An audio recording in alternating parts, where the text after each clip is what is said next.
দিদি আজকে আমার সব কাজ হয়ে গেছে, তাহলে আজকে আমি আসছি। ঠিক আছে, কাল টাইম করে চলে আসিস। আচ্ছা, বলছি দিদি একটা কথা বলবো, যদি কিছু মনে না করো।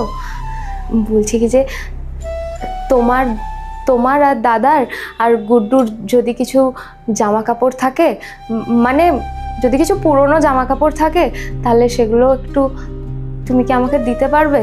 তাহলে না আমরা পুজোর সময় পরতে পারতাম দিদি। পুরনো জামা কাপড় কেন পরবি, নতুন পরবি। নতুন জামা কাপড় কেনার মতন তো আমাদের অত সামর্থ্য নেই।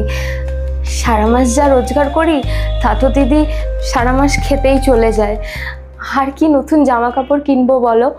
তাই জন্যই বলছিলাম দিদি, যদি তোমাদের থাকে তাহলে একটু দেখো না, আমাদের দিও, তাহলে আমরা পুজোর সময় পরতে পারবো। আসলে কিছুদিন আগে তো ঘরটর ঝাড়লাম, ঠিক আছে দেখবো। ঠিক আছে দিদি, আমি তাহলে আজ আসছি। হ্যাঁ,